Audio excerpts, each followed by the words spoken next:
Ahora, vamos a ver ahora los relajantes neuromusculares. Ya habíamos visto que en toda anestesia general necesitamos relajantes neuromusculares y necesitamos hipnóticos y analgésicos, ¿no? Ya vimos a los hipnóticos y a los analgésicos, los opioides.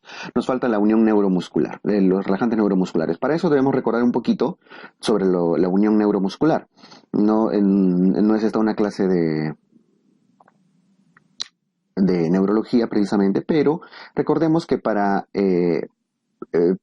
contraer los músculos tenemos que recordar la unión neuromuscular, la unión entre una neurona y las fibras musculares. ¿Cuál es el neurotransmisor que genera esta activación muscular? La acetilcolina. Vemos que la acetilcolina sale de las membranas sinápticas de las neuronas y es unido a receptores de acetilcolina en las fibras musculares, ¿cierto? Entonces, ¿cuál es el neurotransmisor? La acetilcolina. Se almacena como vesículas dentro de la parte distal de las neuronas, en los axones distales, y cuando sale la acetilcolina, se une a los receptores y despolariza la membrana muscular, ¿cierto? La despolariza, ¿verdad? Genera despolarización por entrada de sodio. Sí. Ahora, esa despolarización genera, lo vimos hace un ratito cuando hablamos de hipertermia maligna, genera salida de calcio. El calcio sale de los retículos sarcoplasmáticos y genera la activación del complejo actina-miosina y contrae los músculos, ¿cierto? Entonces, si necesitamos que haya un bloqueo de la contracción muscular, tenemos que bloquear este proceso en algún nivel. Y el lugar donde actúan justamente los bloqueadores neuromusculares es en el receptor de acetilcolina, ¿sí? Hay receptores que evitan la despolarización, o sea, evitan que entre el sodio, evitan que se abra el canal. Esos son bloqueadores no despolarizantes, o sea, antagonistas, ¿cierto? Entre ellos está, por ejemplo, el rocuronio y becuronio, ahorita lo vamos a ver. Y hay despolarizantes, los que generan despolarización prolongada, los que hacen una despolarización, pero no continúan el ciclo, lo dejan despolarizado. Eso no genera contracciones. Para que haya contracciones tiene que haber despolarización, repolarización, despolarización, repolarización. ¿Bien? ¿Ok? Entonces, los relajantes neuromusculares se clasifican en despolarizantes y no despolarizantes. Bien. Los despolarizantes son los relativamente antiguos, son los que el ejemplo más clásico es la succinilcolina, que ya hoy en día casi no se usa. Es un equivalente, un agonista de la acetilcolina, o sea, genera despolarización, se une con los receptores, ¿cierto? Y genera parálisis flácida, genera fasciculaciones por la despolarización inicial que genera y luego parálisis flácida. Entonces, la succinilcolina es un bloqueador o un relajante neuromuscular que despolariza. Al despolarizar, no olviden, va a generar contracciones al inicio, o sea, es lo que estamos viendo como fasciculaciones y finalmente todo termina en una parálisis. Este es el grupo relativamente antiguo de relajantes neuromusculares. Hoy en día se prefieren los no despolarizantes, los que evitan la despolarización, los que bloquean todo. Compiten ya también con la acetilcolina, son antagonistas. Y ahí se clasifican en derivados bensil-isoquinolinas y derivados esteroideos. Esto tal vez no es del todo para recordar, pero sí lo importante es que la mayoría son estos de acá hoy en día, los derivados esteroideos, rocuronio, becuronio, pancuronio, ¿no? Derivados del antiguo curare. Entonces, en conclusión, bloqueadores no despolarizantes, esto les vamos a preguntar, ¿no? ¿Cuáles son no despolarizantes? Rocuronio, becuronio, pancuronio. Y todos los que se parecen a tracurio, cistracurio, mibacurio, que son fármacos antiguos. ¿Y cuál es despolarizante? La succinilcolina. ¿Ok? Vemos, la succinilcolina es el único que queda como bloqueador despolarizante. La mayoría, todos los curios y curonios son no despolarizantes, ¿cierto? Todos tienen un tiempo de duración aproximadamente de los actuales, un promedio de 40 minutos, incluso el pancuronio, que dura como 100 minutos. Entonces, la mayoría tiene un tiempo de duración relativamente prolongado, ¿no? Que puede llegar incluso hasta la hora. Salvo la succinilcolina, el detalle de la succinilcolina es que tiene un tiempo de duración bastante cortito. Es un bloqueador despolarizante que dura muy poquito. Su principal uso es la sedación, la relajación neuromuscular para intubar al paciente, para hacerle la laringoscopía y colocarle el tubo endotraqueal. Esa es su principal utilidad. Bien. Bueno, la succinilcolina, al ser un derivado de la acetilcolina, se tiene que llevar por colinesterasas, ¿no? Colinesterasas séricas. Esa es una pregunta interesante. El resto puede metabolizarse también ahí, pero la mayoría son de metabolismo hepático renal. ¿Ok? Muy bien. Acuérdense este cuadrito. ¿Ah? ¿Cuál es el único despolarizante que hoy en día queda? La succinilcolina, que tiene muy poco tiempo de duración. ¿Ya? Ese dato se les va a preguntar. La succinilcolina, entonces, ¿en qué caso se usa? En intubación de emergencia. Cuando necesitamos relajar el músculo, los músculos de la laringe, laringios, faringios, de la glotis, para hacer una adecuada intubación, ¿ya? Sobre todo en vía aérea difícil, da una excelente intubación. Esta es otra pregunta muy posible. La succinilcolina, ¿cuál es el fármaco de indicación para intubación difícil, intubación de vía aérea difícil? Succinilcolina. Ya hemos visto que genera fasciculaciones, rhabdomiolisis, hiperpotasemia, cetrismus, que en general puede hasta reacciones anafilácticas. Y lo peor de todo, puede generar hipertermia maligna. Aquí lo hemos puesto en contraindicaciones, pero debería estar acá en efectos adversos. La hipertermia maligna ya la hemos visto hace unas diapositivas, que es una miopatía, ¿no? Que tiene base genética incluso. Y en general no se debe usar en pacientes que tienen miopatías de base, que puede agravar la hipertermia, los que tengan enfermedades neurológicas, neurovasculares, antecedentes isquémicos,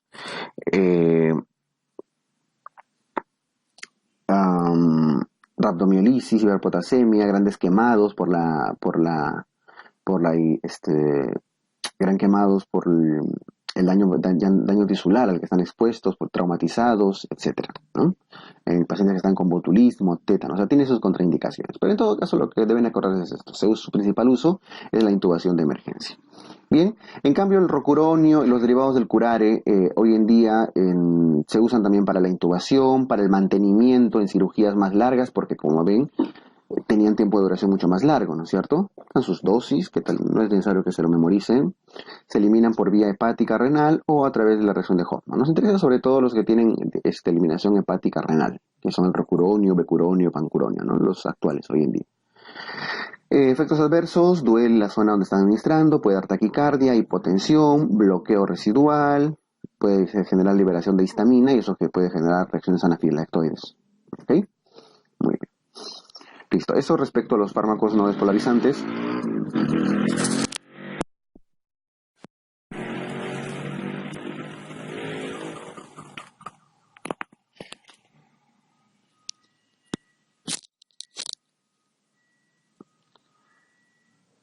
Este es el cuadro más... Este de acá, por favor no lo olviden, y este de acá. Ya de ahí salen las preguntas que les hago. Y finalmente, los anestésicos locales. Los anestésicos locales tipo amidas, tipo ésteres. Bien, los anestésicos locales hemos dicho que son los fármacos que se usan para la anestesia regional. No es para la anestesia local. Ya hemos aclarado hace un rato que la anestesia local es un tipo de anestesia regional. Entonces, el tipo de anestesia es anestesia regional y el grupo farmacológico que se usa acá son anestésicos locales, que son los que más conocen porque esa es la familia de la lidocaína, bupivacaína, ¿cierto? Entonces, ¿qué hacen los anestésicos locales? Un bloqueo temporal irreversible. Esta parte es clave. Tiene que ser reversible. O sea, alivian el dolor, bloquean el dolor, pero de forma reversible. Y bloquean no solo sensibilidad, sino motricidad, funciones vegetativas. Todos acá, la mayoría de ustedes al menos alguna vez ha pasado por un tratamiento, por lo menos dental, ¿no? Han ido al dentista y el dentista les ha inyectado sus cartuchos de lidocaína, ¿cierto?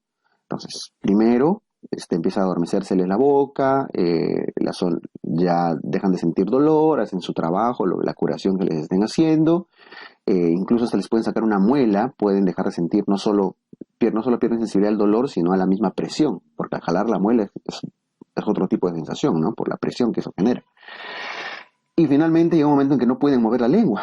Los labios están adormecidos, no pueden mover la lengua e incluso empiezan a balbucear, ¿no? ¿Cierto? Algunos, cuando es mucho tiempo de duración. Entonces, de alguna manera conocen los efectos de los anestésicos locales. No solo bloquean el dolor, sino funciones motrices, funciones vegetativas, ¿ya? Un anestésico local usualmente está en su forma hidrolizada. Ven que está unido a un ion hidrogenión, ¿ya? Se une a un ion hidrogenión. De esa forma circula en la sangre en su forma hidrosoluble, porque normalmente un anestésico local es liposoluble. se le une un ion hidrógeno para ser hidrosoluble. Circula entonces en su forma hidrosoluble, pero para atravesar la membrana, para entrar a la célula, tiene que liberar su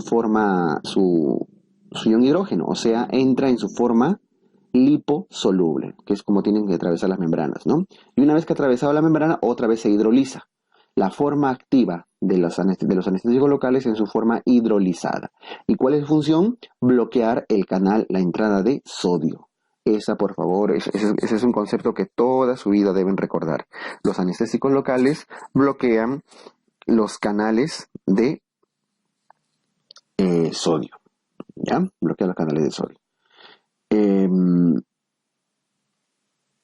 Y se usan para anestesia epidural, para anestesia de plexos, para anestesia por infiltración en la piel, etc. Entonces, los anestésicos locales suelen ser, se clasifican en dos tipos en dos grupos, los ésteres y las amidas. Los ésteres son grupos farmacológicos relativamente antiguos que ya no se usan mucho, ¿cierto? Son tipos de enlace en las moléculas, ¿no? Algunos eran ésteres, otros enlaces amidas. ¿Se acuerdan de química del colegio todavía? Los ésteres son enlaces bastante inestables, y al ser inestables, aquí da sus características, se hidrolizan muy fácilmente. A un éster, ¿quién lo hidroliza? ¿Quién lo metaboliza? Una colinesterasa. Tiene que ser una esterasa, ¿no es cierto? Entonces, es hidrolizado, es metabolizado por pseudocolinesterasas plasmáticas, ¿ya? Entonces, un anestésico tipo éster se hidroliza, se degrada con mucha facilidad en la sangre, y eso hace que libere muchos metabolitos. Y eso genera muchas reacciones alérgicas, ya reacciones anafilactóicas. ¿Cuáles son ejemplos de los ésteres? Están la cocaína, la benzocaína, tetracaína, clorprocaína, la misma procaína. El primero de estos fue la cocaína, ¿no? La cocaína fue el primer anestésico local que se usó. Bueno, algunos lo siguen usando, ¿no? En matecitos. Hoy en día su aplicación es principalmente tópica, ¿ya? Tópica. Bien. En cambio, las amidas, los de arriba ya no se usan, ¿no? Los ésteres. Las amidas son moléculas mucho más actuales. Las amidas hoy en día se metabolizan en el hígado. Son enlaces mucho más estables que los ésteres. Entonces necesitan enzimas mucho más fuertes para metabolizarlos. Esas se las encuentran en el hígado. Tienen metabolismo hepático. ¿Ya? Las amidas, por ejemplo, la lidocaína, mepivacaína, bupivacaína, ropivacaína, todas las vacaínas, ¿no? Levobupi, ropivacaína, prilocaína, ese es el nombre que de repente tiene un nombre un tanto distinto al resto. Son anestésicos tipo amida. Esto siempre se les va a preguntar, ¿a cuáles son tipo éster y cuáles son tipo amida? ¿Ya? Estos son tipo amida, los que más usamos. Uno de las estrellas, los que ustedes siempre van a usar son lidocaína y bupivacaína. Y justamente son las que se usan en bloqueo epidural, bloqueo espinal, bloqueo de plexos nerviosos, periféricos, etcétera, etcétera, etcétera. Bien, los ésteres básicamente se usan ahora para anestesia tópica, ¿no? En cremitas, en geles. Bien, benzocaína sobre todo, ¿no? La benzocaína. Bien. La cualidad hidrófoba incrementa tanto la potencia como la duración de acción de los anestésicos locales, o sea, en su forma lipofílica o hidrófoba, aumentan más, como no se absorben en la célula, circulan y mantienen más el tiempo de duración, ¿no? Actúan a nivel de la membrana celular, previenen la generación y conducción del pulso nervioso. ¿Cómo? Bloqueando la conducción o disminuyendo o previniendo el incremento transitorio de la permeabilidad de las membranas excitables al sodio. Resumen de todas estas 6 líneas: bloquean los canales de sodio, evitan la despolarización, punto. Es lo mismo que dice acá, ¿no? Tienen una interacción con los canales de sodio, regulados por voltaje, deben cruzarla primero la membrana antes de poder ejercer sus bloqueos. O sea, si el bloqueo del canal de sodio es intracelular, o sea, primero entra a la membrana, como hemos visto acá, atraviesa la membrana y desde adentro bloquea el receptor para que ya no entre el sodio, ¿sí? Y no se despolarice la membrana. Muy bien. Aquí tienen sobre todo características físico-químicas de los fármacos, tanto ésteres como amidas. Yo les sugiero, de esto, acuérdense sobre todo el tiempo de duración y la vida media de la lidocaína y la bupivacaína. La lidocaína tiene un tiempo de duración de aproximadamente 1 hora. Pero si le ponen epinefrina, adrenalina, aumenta su duración porque genera vasoconstricción y eso hace que dure más tiempo la lidocaína. Puede durar hasta 2 horas, pero lidocaína sola un promedio de 1 hora. Con epinefrina, 2 horas. ¿Ya? Como ven, un tiempo de vida media aproximadamente de hora y media, ¿no? La bupivacaína, que es de más duración, tiene un tiempo de duración más largo, de por lo menos 2 y puede llegar hasta 8 horas cuando es de alta concentración, ¿cierto? Bien, se usan ambos para infiltración mucosa, epicutánea, nervios periféricos, infiltración de nervios periféricos, raquídea epidural, epidural, es lo mismo. O sea, los usos de la lidocaína y la bupivacaína son similares. La ropivacaína es un fármaco parecido a la bupi, así que no tiene tanta trascendencia. Acuérdense, por favor, lido y bupi, tiempo de duración y sus usos. Efectos colaterales. No crean que la lidocaína, bupivacaína son tan benignos o no causan problemas. La lidocaína es principalmente neurotóxica, genera toxicidad local. Entonces, la lido, principalmente neurotóxica. ¿Y quiénes hacen toxicidad sistémica? Sobre todo la bupivacaína. Entonces, lidocaína, toxicidad local, neurotoxicidad, y bupivacaína es más sistémico, de los cuales predomina la cardiotoxicidad. Si tienen que resumir esto en 4 palabras es lidocaína, neurotoxicidad, y bupivacaína, cardiotoxicidad. O sea, daño a nivel cardíaco. ¿Ya? Bueno, cuando hay toxicidad sistémica por anestésicos locales, puede haber desde simples reacciones anafilácticas, o sea, reacciones alérgicas, puede haber neurotoxicidades, lo peor es la cardiotoxicidad. Hay una secuencia de cómo se manifiesta una toxicidad. ¿Cuáles son las manifestaciones clínicas de la toxicidad por anestésicos locales? Todo empieza con prodromos, o sea, con sensaciones, digamos, con sensaciones iniciales que avisan que va a haber una toxicidad, es lo que como Laura, ¿no? Y tiene que ver con alteración de los sentidos. Cuando uno va a tener intoxicación por anestésicos locales, empieza a sentir un sabor metálico en la boca. Entonces ustedes están inyectando, van a sacar un uñero y de pronto el paciente le dice, doctor, tengo un saborcito a fierro en la boca. Inmediatamente deben pedir ayuda porque ese paciente está yendo hacia la toxicidad. Entumecimiento peribucal acúfeno, se empieza a escuchar soniditos, ¿no es cierto? Su diablito le empieza a hablar. Empieza a ver mosquitas en los lucecitas, alteraciones visuales. Eso está avisando de que ya va a haber. Si ustedes no le hacen caso a eso, dicen, llega un borracho a las 3 de la mañana para que le cosan la frente, te le inyectan y el paciente le dice, doctor, escucho, oigo ruidos, veo lucecitas. Si ustedes no le hacen caso, se les va a morir en su emergencia. Entonces le van a molestar, estás borracho, para eso tomas. Entonces, tienen que tener cuidado con eso y conocer cuáles son esas manifestaciones que avisan. Luego viene una fase de excitación. El paciente se excita, se agita, hace temblores, fascicula, crisis mioiniciales, crisis mioclonales, puede llegar a convulsionar incluso, se excita el paciente. Y luego se deprime. Depresión del sistema nervioso central, cardiovascular y muere. Entonces, primero, lo más sencillo de todo, ve lucecitas, siente sabores raros, oye cosas. Luego se excita y luego se deprime y se muere. ¿Ya? Esa es la secuencia de efectos colaterales por anestésicos locales. Bien. Reacciones a nivel del sistema nervioso central, puede haber inhibición, excitación, mareos, náuseas, vómitos, temblores, todo lo que vemos acá, puede llevar incluso el paro respiratorio.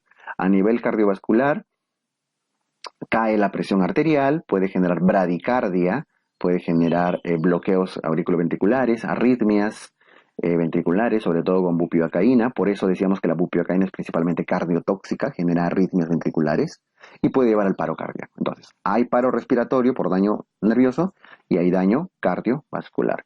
Reacciones cutáneas, shock, etcétera, ¿cierto? Alergias, sobre todo con los ésteres que hemos dicho que son más tóxicos.